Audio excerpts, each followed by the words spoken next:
53 years ago, a European man drove his Land Rover into Ziwani.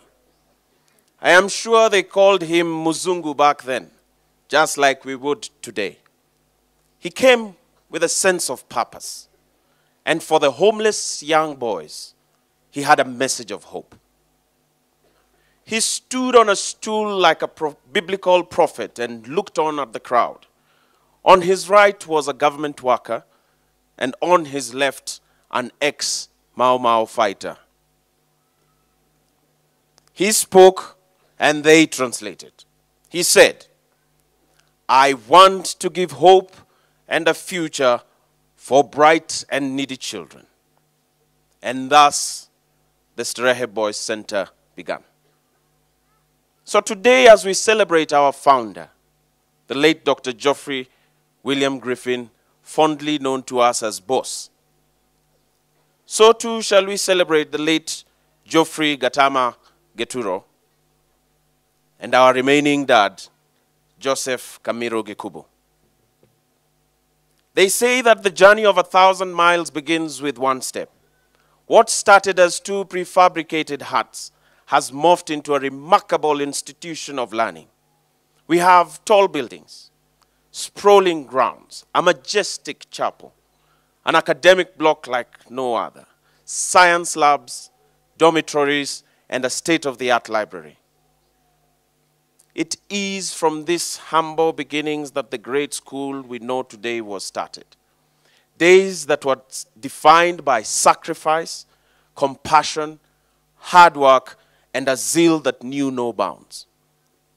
A sacrifice that saw young Griffin forfeit his well-paying government job and give his life to secure the future of the young boys of Starehe. Hard work that saw Geturo travel across the country in search of bright but needy boys to bring to Starehe. A compassion and a zeal that drove Gikubo to manage the school like a professional schoolmaster, even though he had never attended school himself. It is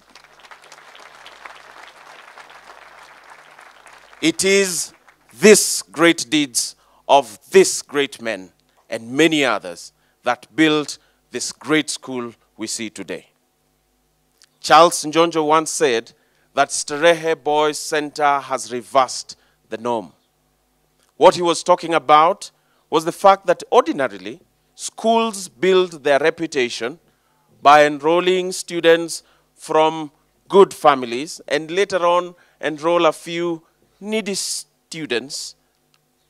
Starehe, however, is a charitable educational institution designed to help that needy child. And this is what makes it special. The fact that its original vision and mission was to tap into and exploit the potential of every boy, irrespective of their background.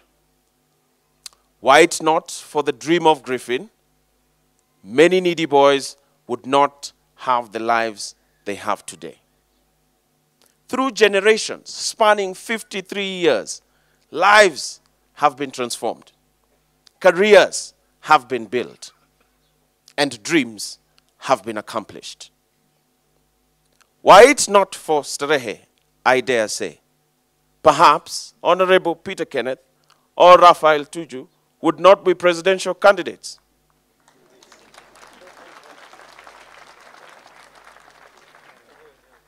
Maybe Paul Ireng would never have won the gold at the Seoul Olympics.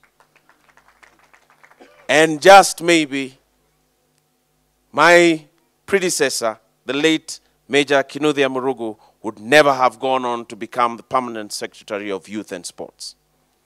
But because of this great school, I am, you are, and we are what we are today.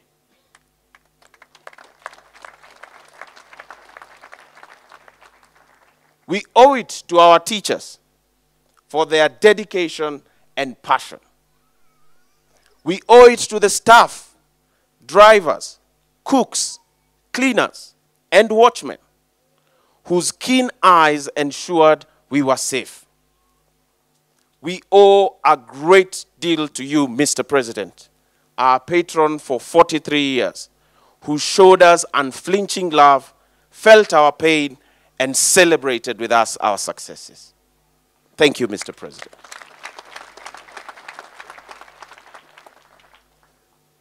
In Starehe, we transformed from boys to men.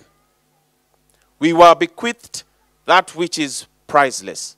We were given a heritage, a future, and a good name. Things that money can never buy. Things we should be eternally grateful for. And so today I stand in front of you and ask you, particularly the old boys, to give back. This is the point in my speech where I am required to cleverly and in a gentlemanly fashion appeal to you for money. This is the point where I should use big words and catchy phrases to ask you to give back to an institution that gave you so much.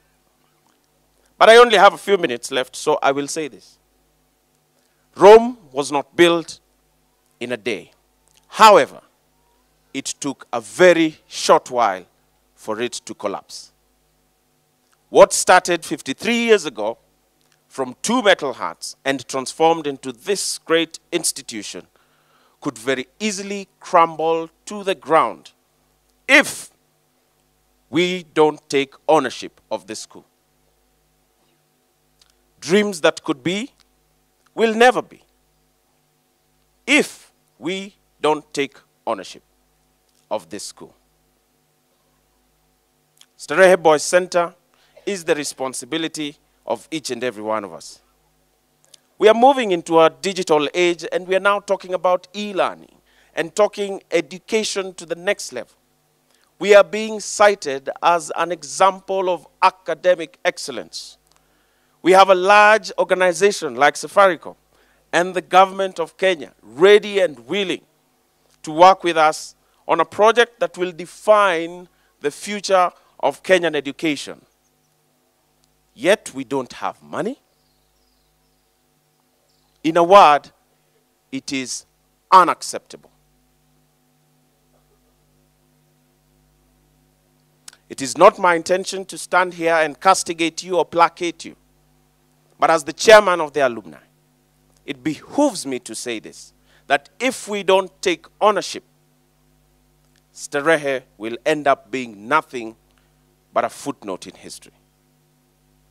Be seated to stand up and take the charge.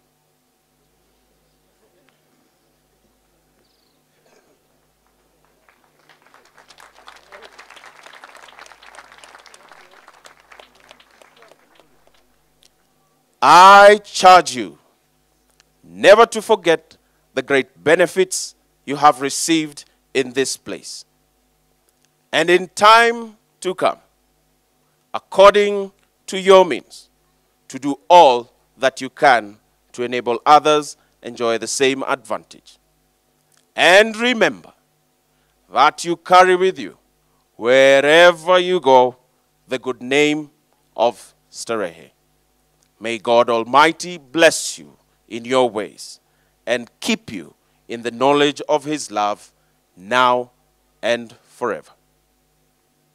Griffin, Geturo, and Gikubu played their part. Now you and I must play ours. Thank you very much, ladies and gentlemen.